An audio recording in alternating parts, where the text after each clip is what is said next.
The days are longer, the calendar is filling up, and I want to feel as good as this beautiful summer weather. That's why I've been loving Groons. It's one daily pack of gummies that covers my greens, vitamins, and minerals, and even has 6 grams of prebiotic fiber. So I don't need to juggle a complicated wellness routine on top of everything else. They taste amazing. They're easy to toss in my bag on the go. Plus, they're vegan, gluten free, and HSA, FSA eligible for reimbursement. Save up to 52% off with promo code podcast at gruns.co. That's code podcast at gruns.co. Hi, everybody. This is Dawn Mitchell, and welcome to Dawn of Sports. Today, we're going to take you behind the scenes. You hear so many things about sports as a business, blah, blah, blah, but it really is. We're going to talk to Dr. Tiffany Richardson. She's a former professor at the University of Minnesota and other colleges around the country for sports management. She's currently a sports consultant and analyst. She does environmental impact, live events, stadium dynamics, all things that you may not know about, but we're going to delve into it because if you want a life in sports, there's so much more than being a broadcaster and a writer or a DM. So I think you're going to like it.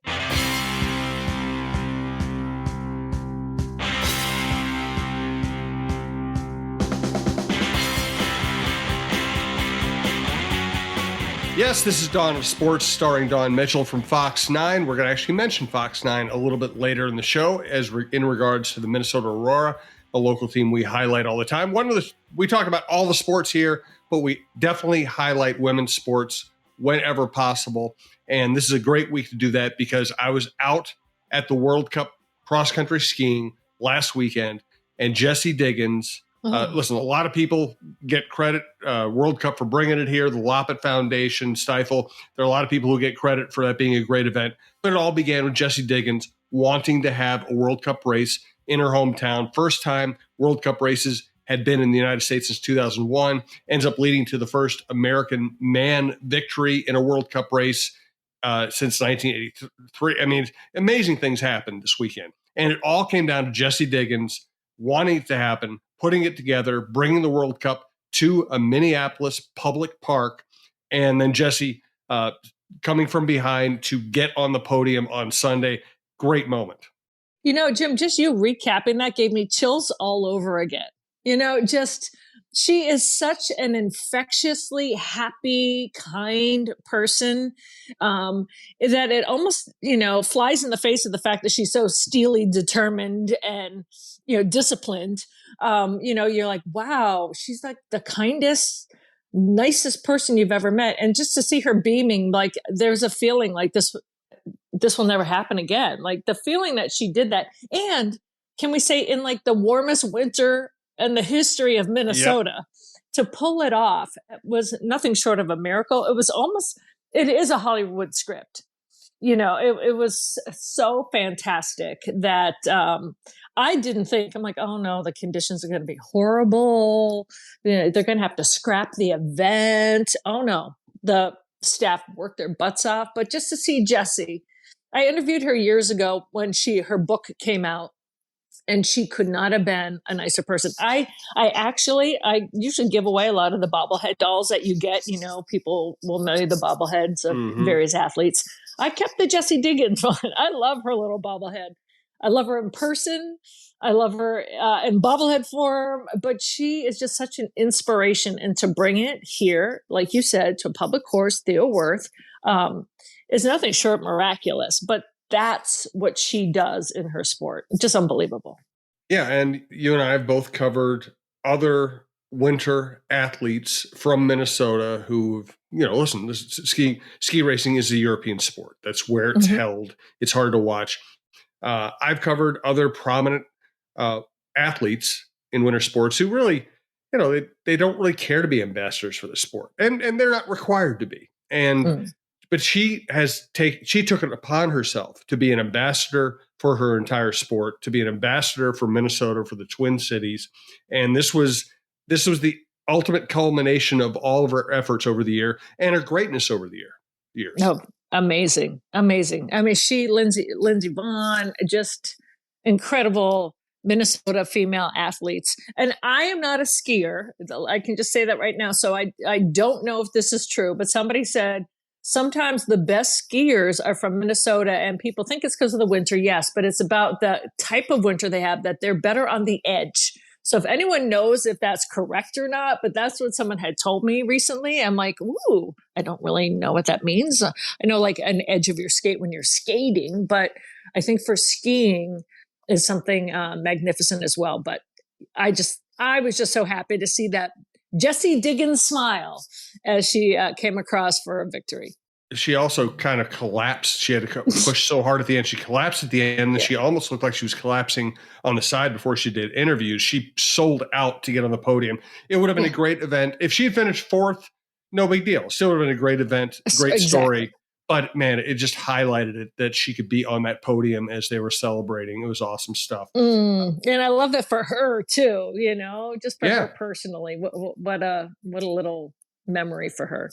No doubt. This is Dawn of Sports. We're coming to you from the Aquarius Home Services Studios. We want to thank our longtime sponsor, Rudy Luther Toyota, who they sponsor and promote and support women's sports in so many ways. Also, if anybody has a man in your life who likes nice clothes, I also highly recommend Twill in the Dining Galleria, my favorite men's clothing store. We are going to have a lot of topics today. Then we're going to have a great interview with Dr. Tiffany Richardson, an old friend of Dawn's, who has been involved in all kinds of sports, all kinds of activism, all kinds of business ventures in the Twin Cities. Just a really interesting person. Highly recommend listening to that later. We'll get to our Minnesota Aurora moment here in a minute. Let's just highlight a couple of other sports things going on around town. Twins opening spring training. The biggest headline there is Byron Buxton, for the first time in a very long time, has no pain in his knee. And Carlos Correa is healthy. Nothing could be bigger. There will be no greater developments for this team than Byron Buxton being healthy. Jim, usually when you see pictures, videos coming from spring training this time of year, and the guys are just kind of laughing and throwing a ball and catching a ball, you don't think twice. But I'm like, oh my gosh, look at Buck. He's laughing and catching and throwing a ball. So it was and he's smiling. And we have not seen him actually participate and do stuff like that in a long time. And I'm just so happy that not only as a person he's healed, but just to see that, because he means so much to that clubhouse. And I think when he's on top of his game, there's no bigger spark in that other than Carlos Correa, perhaps. Like when a veteran spark is needed and they can really show it on the field, that's from Buck. And so Jim Rich is down there for us for Fox 9, and he had some stuff with Buck the other day. And I said, you know what? This just feels good. I'm just so happy when you can, usually when a guy's this far along in his career and you start talking about knee issues that reoccur, you think it's a downward slope, but this looks really good to me. It's the first time he's really had a surgery that made him feel good instead of just moderately hopeful. And there's a big difference there. Right. Yes. The cleanup. Right. And in terms of Correa, Correa is a wonderful player. He's an all-star caliber player.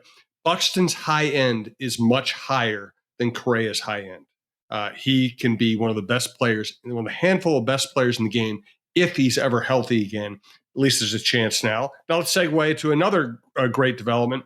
Timberwolves have had a great couple of weeks here. They're on a 4-game winning streak. They resume their schedule Friday night at home. They have 7 straight home games. They have a fairly easy schedule. They're in first place in the West. They just sent Chris Finch and 2 players to the All-Star game, and Karl-Anthony Towns scored 50 points there. Then they re-signed Mike Conley for the next 2 years, which is a great move. They are now set up to keep this starting 5, maybe their top 7, together for the next 2-3 years. They have I don't know why we call it a window. I don't get that. They have a period of time here where they're going to be championship contenders. And this has never happened before in Timberwolves history, where they actually have not just a 1-year shot at something. They can be good for a number of years. I love how you hit the nail on the head. Like everything seems to be rolling at the right time. So it's not even like you've got the talent in place, but when they went into the All-Star break, I think when they cruised, they're playing the Bucks at home. And so the last time they played the Bucks on the road, they just blew them out of the water. I think it was like 129, 105. And I remember that because I'm like, come on, I wanted 130, they can just pile it on. But what I really love is the chemistry as well. And that showed All-Star Weekend when Ant was joking around with Chris Finch, right? We've seen years and years and years of the star kind of butting heads with the head coach. And, you got Karl Anthony Towns, who's happy, playing phenomenal. I wish he won the 3-point contest just again as the big guy, but he seems to really be at ease in his role and playing some of the best basketball I've seen him play. Then you have Ant, who is so avant-garde in terms of it's like he's a kid in a candy store just having like the best time of his life. He doesn't give a rip. He's at the All-Star game shooting lefty, right? I mean, he's just living life. Chris Finch, then you got Luka Garza, you got some young guys, just everybody. Mike Conley. I want to keep my fingers crossed kind of behind my back. Like, let's keep it going. Let's not have this franchise have any other things. Because we felt this way when Flip kind of bought the team with KG, right? And you're like, oh, the clouds are parting and the sun is going to shine. And then we know what happened there. I just feel like the clouds are parting and the sun is shining. And like you said, for a long time. And you look at the schedule, they're facing the Bucks again. Like, I went down the schedule before we started doing the show and I'm like, that's a win. That's a win. That's a win. I can't remember the last time I said that with the Timberwolves. I'm really enjoying it. No, it's very different and it is a lot of fun. All right, let's get to our Minnesota Aurora moment. But first, we want to thank, and remind you, we're coming from the Aquarius Home Services Studios, and we want to thank Rudy Luther Toyota. Ready for a women-forward car dealership?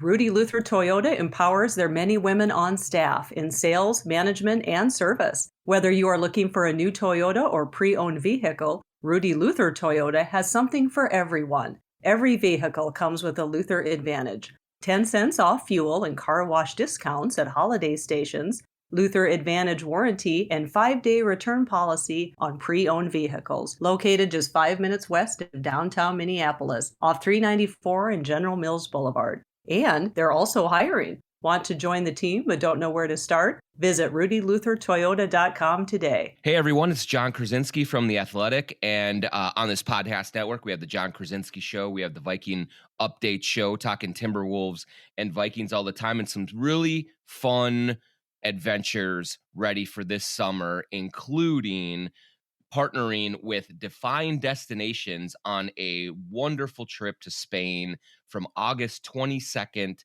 to 29th. And if you sign up with Defined Destinations at defineddestinations.com, you can go with me to Madrid and Barcelona. The trip includes airfare from Minneapolis, St. Paul, centrally located hotels, a city tour of Madrid, a city tour of Barcelona. We'll stay in 4-star hotels. We'll take some tapas and sangria food tours. They'll have all sorts of different sightseeing adventures. We'll have guided local tours to show us around. Maybe we'll even knock on Ricky Rubio's door. Who knows? But I think it's going to be a great time. You've probably heard Michael Russo talk about these trips and how much fun that they have. And so after a long season with the Timberwolves, hopefully one that goes deep into the spring and early summer, maybe you want to come with me to Madrid and Barcelona in Spain at the end of August for just a wonderful tour. I'm really looking forward to it. Again, sign up at defineddestinations.com. Look for John Krasinski's Spain trip, and I hope to see you out there. All right, our Minnesota Aurora moment has something to do with your workplace. Tell us about Fox 9 televising Minnesota Aurora games again this year. Yeah, this is great. For the second straight year, they're going to broadcast the home games for Minnesota Aurora. And this is huge. We all know, I believe in the term, if you can see it, you can be it, right? And not only for young women, but for young boys too, to see these women play this sport. And we all know that the past years has just been sold out, packed houses, but you can watch it at home if you just can't. If you're not physically able to get to a game, or if your schedule doesn't allow it, doesn't mean you can't see these young athletes participate. So they re-upped a deal with Fox on Fox 9 Plus, which I just love that's going to be another outlet of live games on our sister station. And it's just fantastic. It's also blooming out. They're going to have Minnesota Aurora 2, a second team this year. So kind of a feeder team to Minnesota Aurora. So more opportunities there. And they're even now doing camps. Youth camp registration is now open. And coming up next week, Jessica Poole, you and I talked about her last week, Jim, and about her magnificent article she had on their website. She's the COO and president of Minnesota Aurora. She will be our guest next week to talk about just this direction. You know, the ball has been handed to her and how she's moving it forward. So it's really going to be a great time for women's sports in terms of soccer. And, all eyes are on the women's U.S. national team right now. So it all goes hand in hand. No doubt about it. All right. Do you have an FTG this week? I do. Jimmy G. FTG to Jimmy G. Right? All right. You probably think no woman on the face of the earth would say this. I was like, oh, we love Jimmy G. Look at him. He's so handsome. Performance enhancing drugs. Especially as a quarterback, I'm done with you. I'm done with that. This nowadays, there's no excuse for it. You have so many people that are working with you. You have so many people that are advising you, especially in the NFL, about, what you can take, what you shouldn't take. I don't know. I don't want to be like a school marm and say, shame on you, but you're already struggling, and of course there's the really bad jokes that you can never say on air, but you can say in a podcast, like, really, PEDs? Performance enhancing drugs? Was his performance enhanced? Right? Like, come on. So I just think all around FTG, Jimmy G. All right. My FTG is, and we don't tell you what FTG means. We leave it to your imagination. Feel free to imagine whatever you want, but you're probably right. I would say my FTG is Nick Saban complaining about the state of college football. And, he doesn't like NIL. He doesn't clean it up. This is a guy who's made probably hundreds of millions of dollars coaching a game in which the players were not paid. So I don't think I need to explain it anymore. He wanted all the money. He leveraged his popularity and his winning with unpaid players or lowly paid players, depending on how you want to look at it, to make hundreds of millions of dollars and then make more millions of dollars doing national advertisements.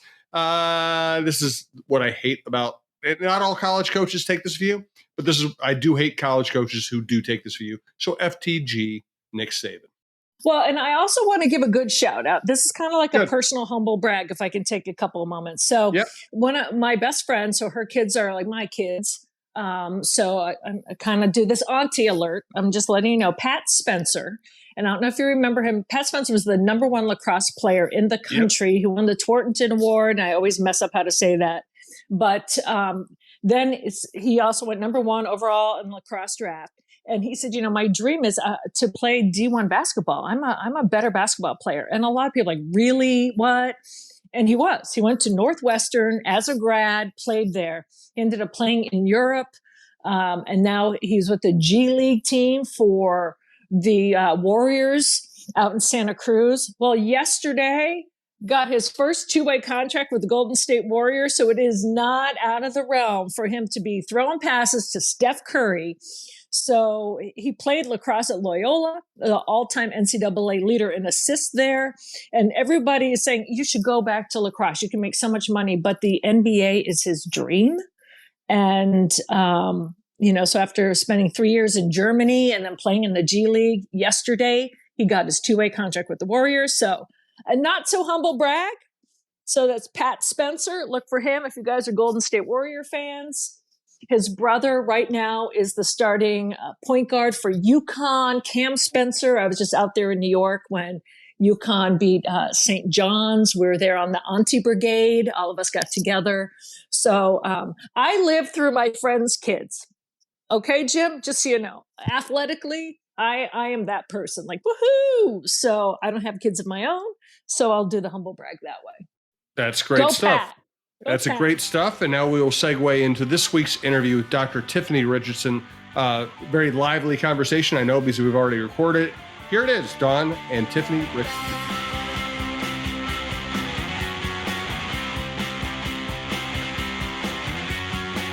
As promised, today's guest on Dawn of Sports, Dr. Tiffany Richardson. By the way, doing some simple backgrounding, it looks like you attended the University of Amsterdam. I cannot imagine having a better time in college than going to the University of Amsterdam. Or is that one of those online ways of saying that you just had a good time in college wherever you were? No. That was my post-recovery from living in Minnesota for almost 10 years to escape. We should all go to Amsterdam. That's the way we recover from living here. And it was the only way to be legal, right? Because as my landlord said, everybody wants to live here. Are you going to be legal? And I said, yeah, I'll be fine. So I always tell the story. I couldn't find anybody to marry me. I couldn't find anybody to share citizenship with. So I had to enroll in school. So I enrolled in business school in Amsterdam. That sounds like a great life choice. Mm-hmm. And I suggest it for everybody, even younger kids, because it's much cheaper than a US MBA. Wow. Well, we've already learned a lot. Now I'm going to hand it over to Dawn. We'll learn even more. Well, I want to give a little more background too. Tiffany and I first met when she was a professor at the University of Minnesota teaching sports management. And I just went to speak in her class with Carrie Clancy, who is a producer over at WCCO. I know Carrie, and, yes. Kind of like Jim and I, like when I become your friend, you're stuck with me. So Tiffany is now stuck with me, but much more than a professor.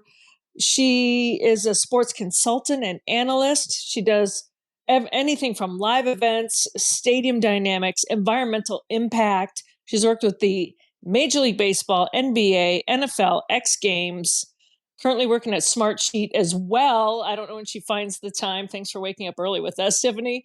Doing some business systems analysis. So basically, she's the smartest woman that I know in sports. I lean on her as a friend and a professional. So Tiffany, I'm just so excited. And she went to the University of Amsterdam. So we also know she's smart on a different level, right? Like, peace out, Minnesota. Sick of the winters. I'm going to go to Amsterdam. So thanks for joining us, Tiffany. I know we got you up early, but this is fantastic. How are you? I'm doing well. And, anything for you except a Monday, but here we are.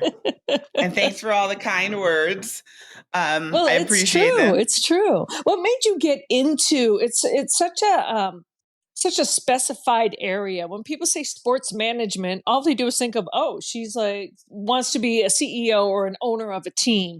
But there's so many layers and levels to it. How'd you get into it? So I didn't even know what it was back when I was in college. It was my first, when I was working on my undergrad.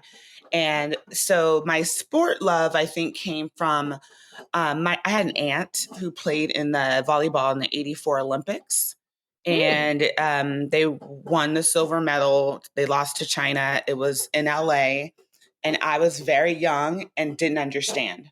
All I knew was everywhere we went, somebody was like, can you sign this? Can you sign this? And I was like, oh my God, here we go again.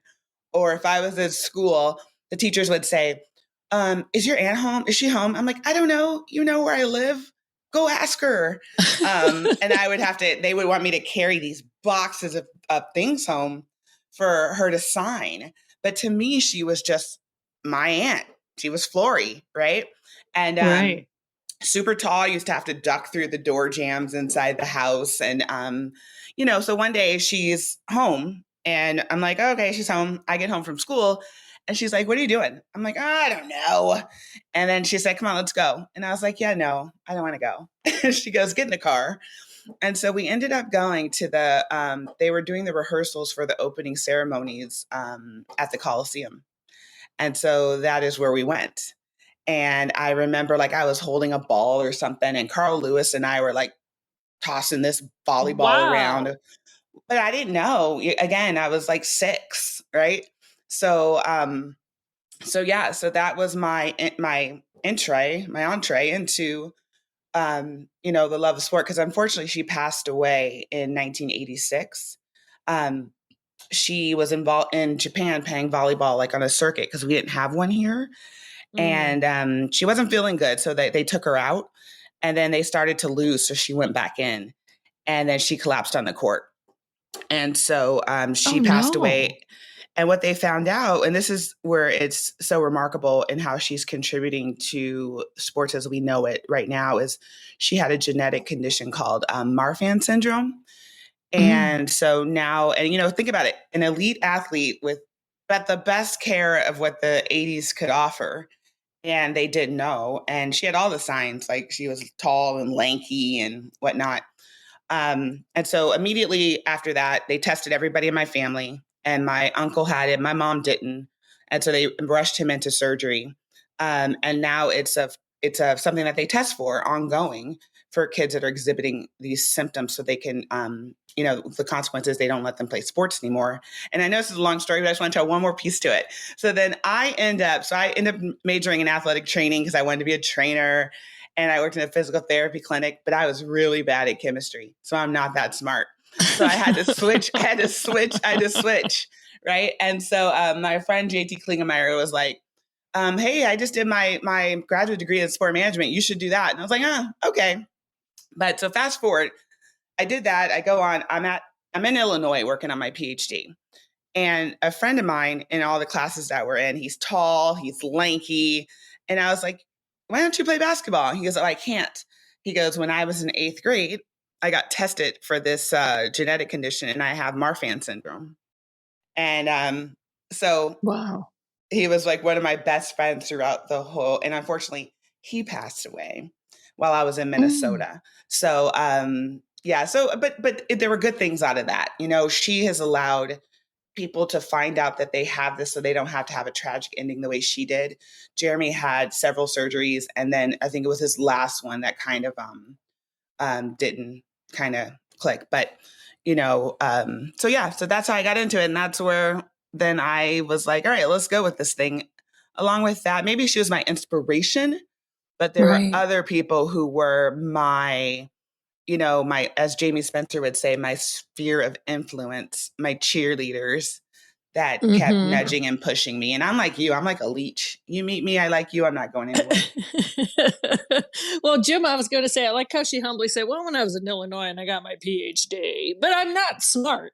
Just along the way, I just pick up these degrees.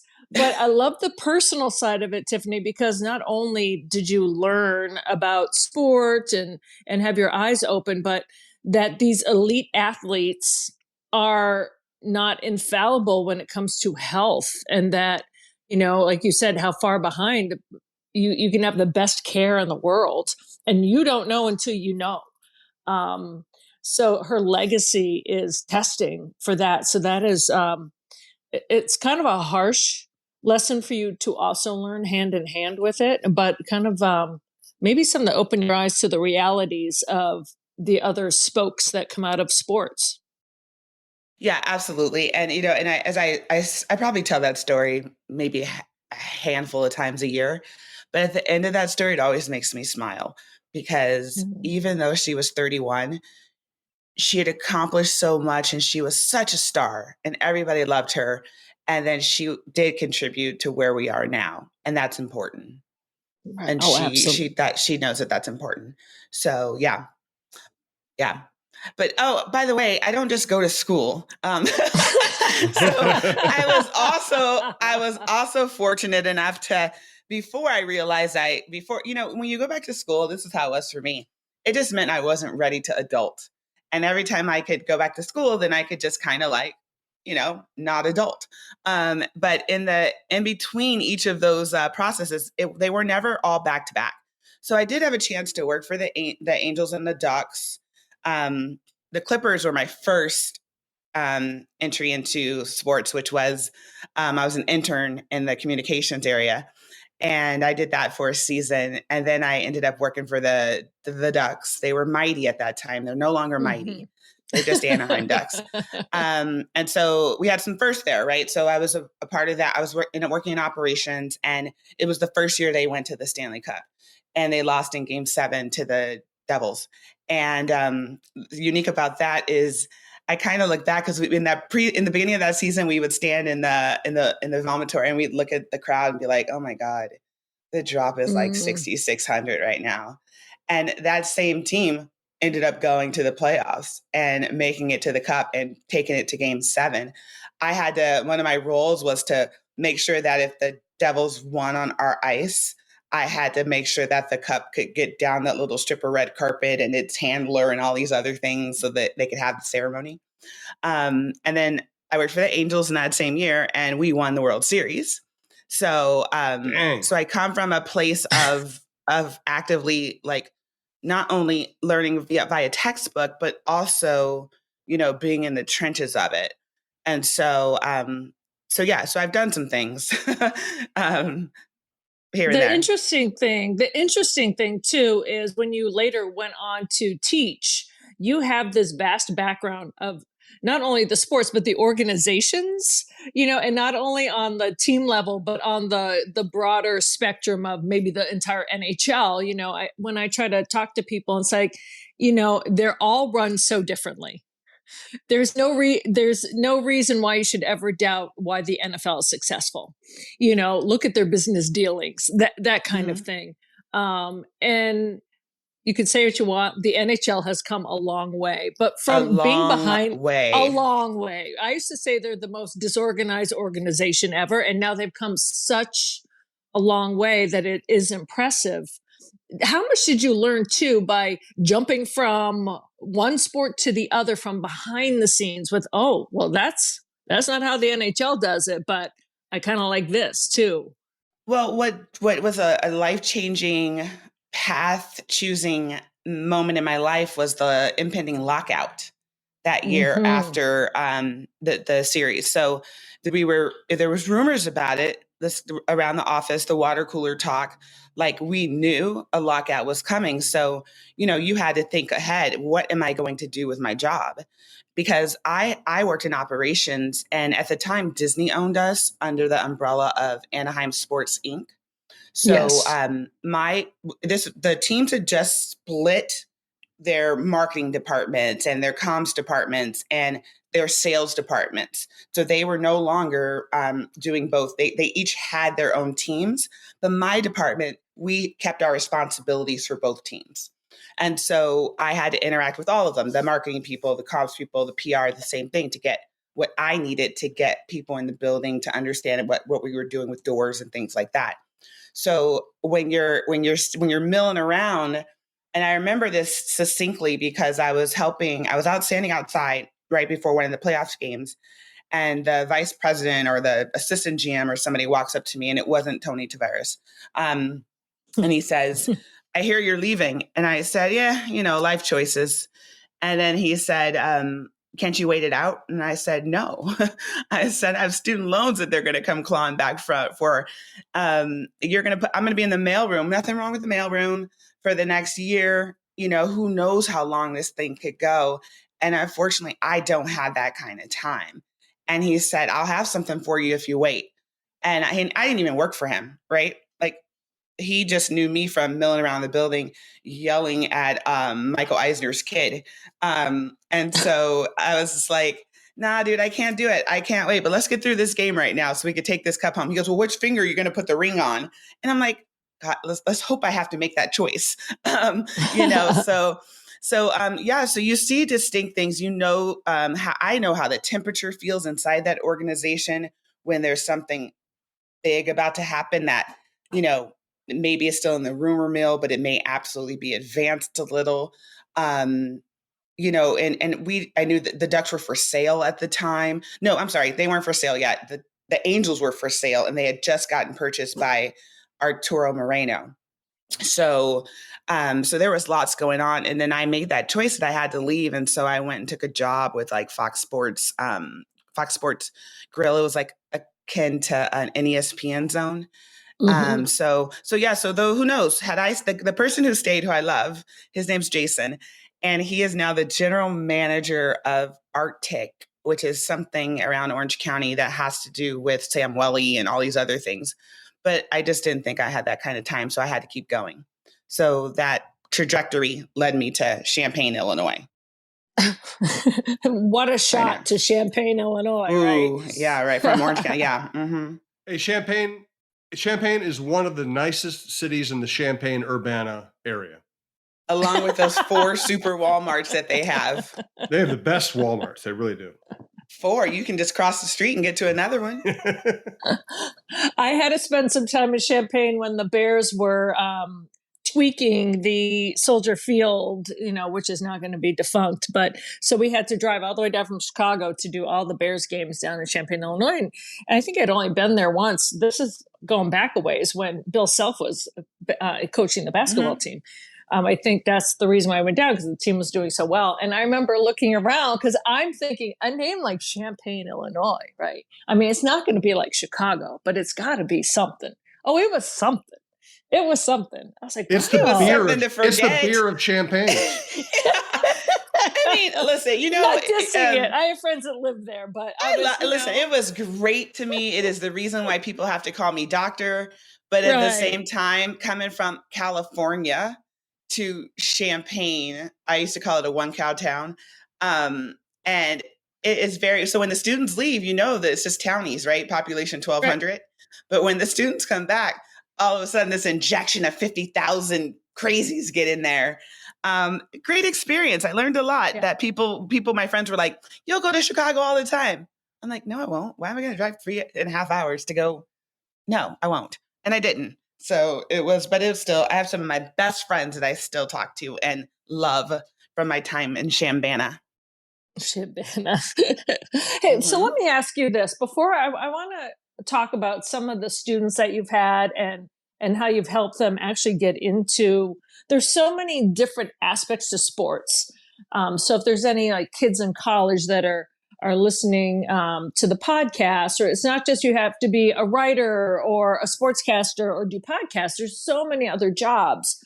But I guess my question to you is, when you started getting into live events, and not even just working the events, you also, as an analyst and a consultant, the most interesting thing for me also that you have done is that you're kind of like a secret shopper for some of these teams and for the league. Tell people what that is. And I kind of feel like, I can hear like that, the music in the background, like from Mission Impossible, dun, dun, like you're just kind of, undercover. It's kind of cool.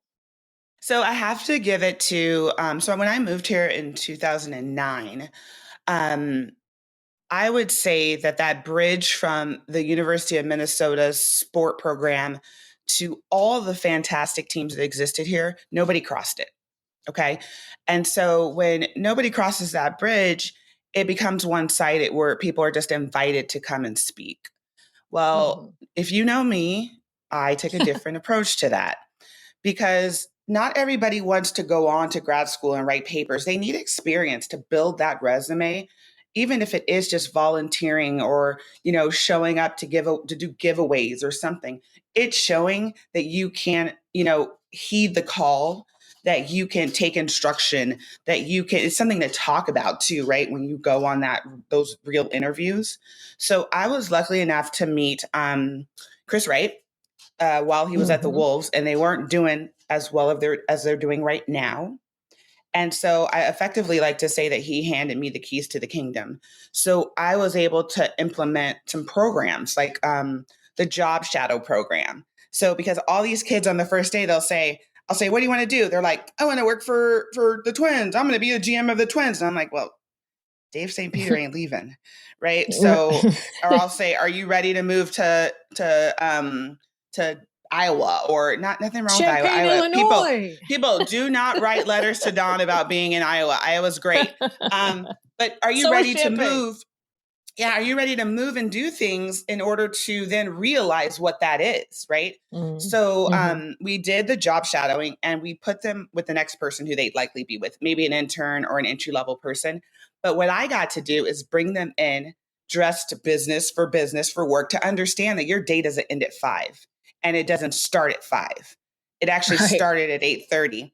The doors open at this time. And I would put them on the front row, right? In those expensive seats that most of us can't afford. And then the team's warming up. And then I would grab somebody like Jeff Munich or whatever to come and talk to them. So really create the experience, right? To understand this is what you want to get into. And this is what it's like. And so I was able to run that program until I left. And people got tons of jobs and internships from those, just having that exposure and then not being a resume, right? And Right. so, so those were one of the things I did. Then came the 2014 All-Star game for Major League Baseball that took place here. And the Twins were the hardest for, I thought, I'm baseball family. The Twins will open the doors.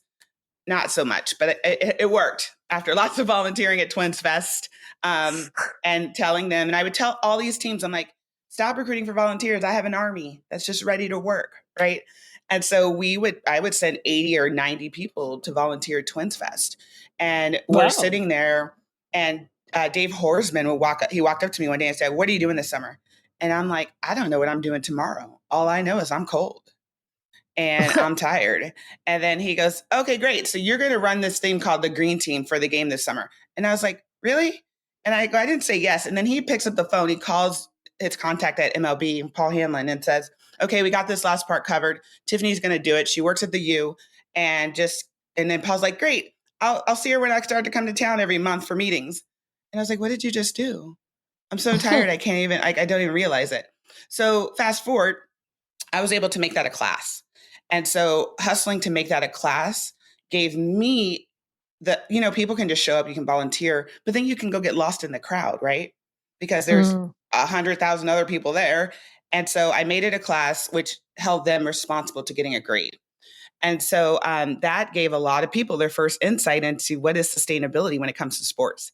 So if you look at it, there's a student down running sustainability for the city of Rochester. Bradley Vogel is with the Green Sports Alliance. So a lot of those people, Caitlin Zarecki, I remember she did that, but she's working for the Vikings and she's like assistant to the GM and special administrative something. So there's people all over. But what the important thing is that you do so much in those 4 years that you have. So it communicates to a potential employer what you can do. Now, do you have to work in sports? Absolutely not. My real estate agent has a sports management degree from Bemidji.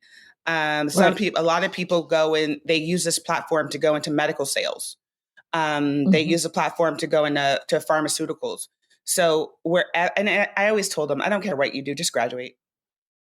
So just graduate. So we were lucky enough to travel with MLB for 4 years as a class. So we ended up going to Cincinnati, Miami, and San Diego, running those classes.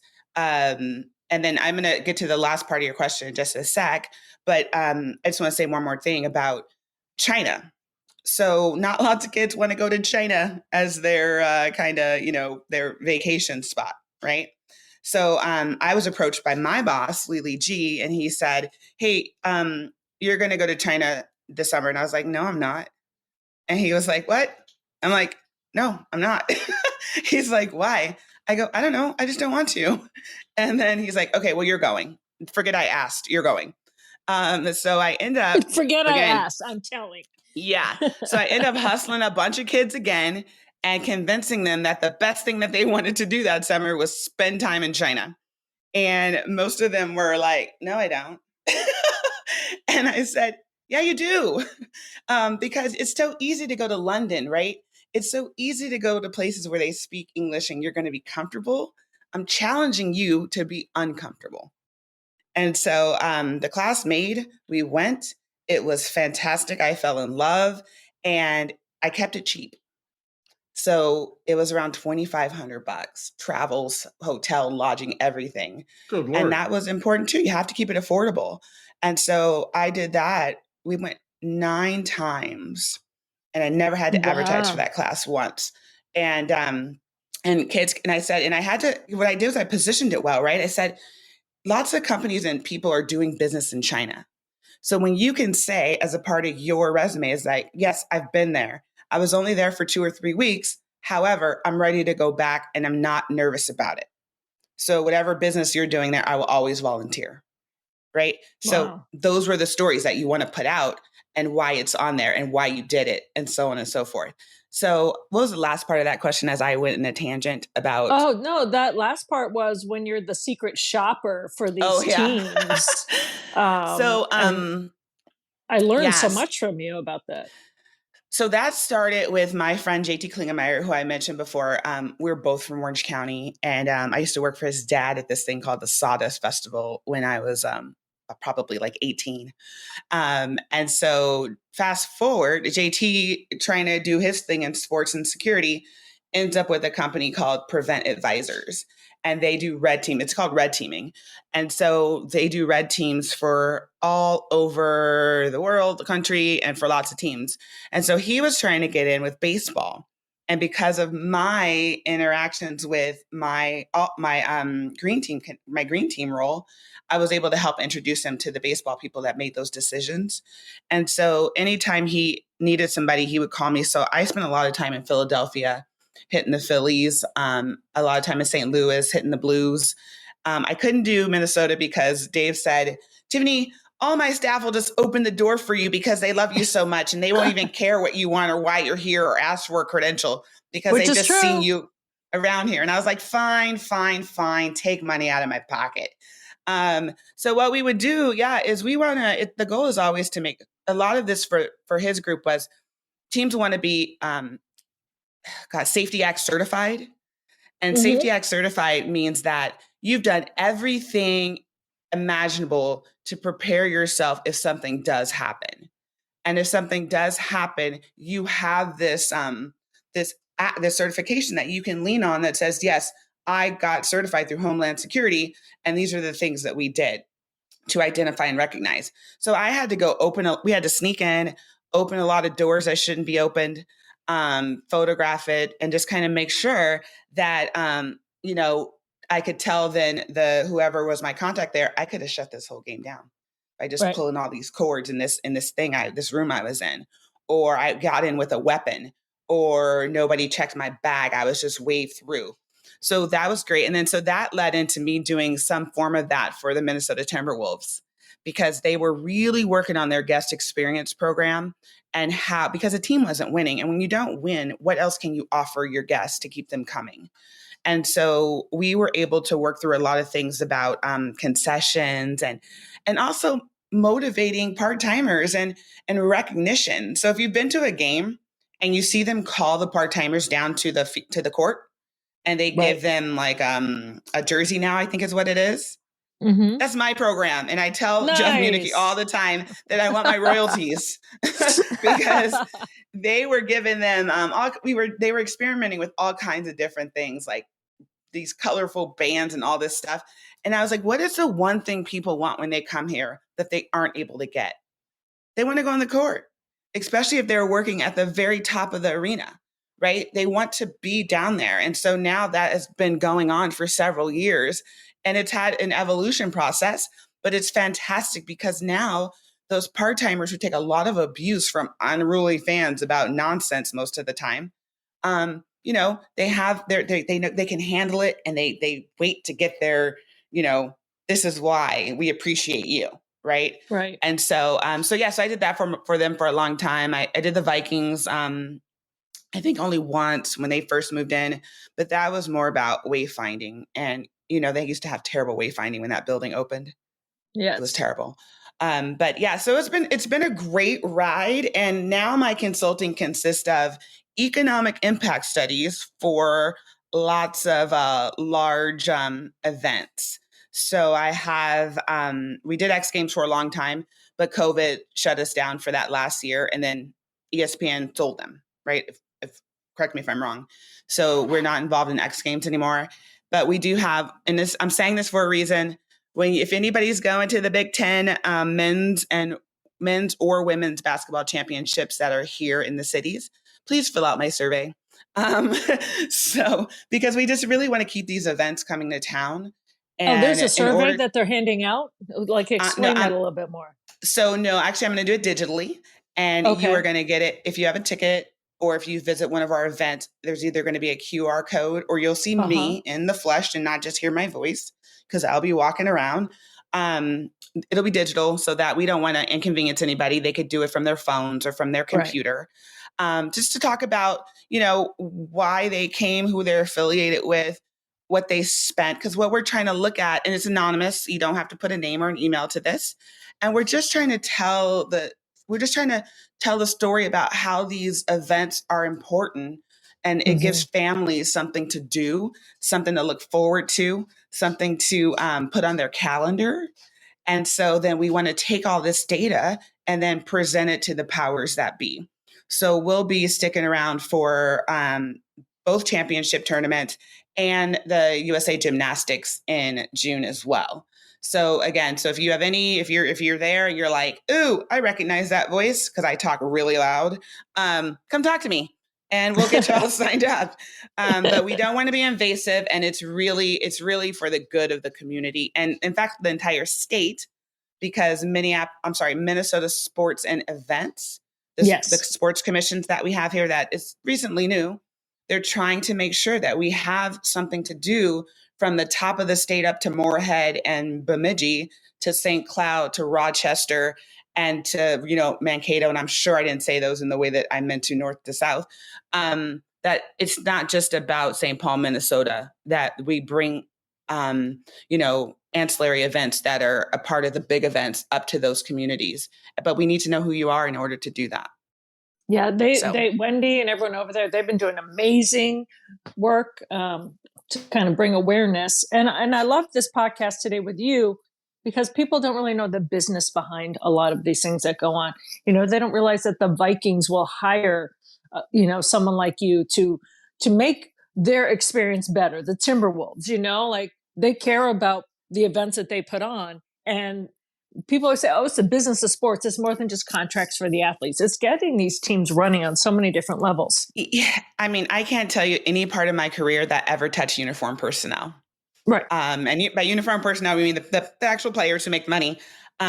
There's not one portion of my career that dealt with them specifically, but it was about them and their safety, but more about a seamless event for the fans that from the minute they got on our parking lot to the minute they left, it needed to be seamless. It needed to be if there was a bathroom that was out, if their seat was broken, they didn't need to know about it because we'd already relocated them. If there was an issue. So that it's about them. It's about you. It's about the person who wants to spend their discretionary income to come and either just come to a game, support their child who may be in that game, support their kid who loves Lynx basketball. That's what it's about. And I know a lot of times it doesn't seem like that because we think that, oh, they're just making so much money. I can't believe it. And I don't think that's the case. I think that people are concerned that people can't afford to go to a Vikings game, right? We have this beautiful building that a large percentage of the community will never be able to go inside and witness something that they've been fans of for their entire lives. But it's our job to make sure that we get other family-friendly events in there where you can go in and bring your kids and do things as a family. And that's what's important. So people are looking out for you. Well, Tiffany, we could talk with you like all day long because every time I've known you for years now, and every time we talk on the business side of sports, I always learn something. So I would love to have you on again in the future, especially after some of these big events go down here in Minnesota, and just how proficient I think Minnesota is now putting themselves on the map this way. Hosting the Super Bowl now in the past, hosting, the Final Fours. Now we've got the Big Ten championships, like lots of large events and moving people around and keeping people safe. It's just a huge, huge business in and of itself. And then, you get to the spokes of all the different teams. So thank you so much. I really appreciate you spending some time with us and letting people know out there, you don't have to be a writer or a broadcaster or, the GM of the team. There's so many other huge, huge jobs in sports, and especially you making a pathway for not only women, but women of color. I am so proud to say that I am your friend, as well as knowing you business-wise. So thank you so much. Oh, you're the bestest. I appreciate the ask. 100% appreciate the ask. And I'm happy that we were able to make this work. And I will send you a photo. Yes. Send me your best photo. Because she wouldn't take one of my dog, you guys. I tried to use my dog. Macaroni is so damn cute. I said, when we promote this show, can you give me I always ask people, you give me a photo, because I never want someone to take some random photo of me and stick it on the internet, right? Like a friend of mine the other day posted something like, here's my friend. And I'm like, and I love her. I'm like, apparently you hate me by posting that picture. It's like, you need to ask people. That's all I'm saying. A good friend is one that says, can I post this? Thank you. We will be friends forever. Okay. All right, Dr. Tiffany Richardson, thank you so much for joining us. All right. Thanks, guys. Bye. Thank you, Tiffany. Bye. Bye. Oh, Tiff, you were awesome. Thank you.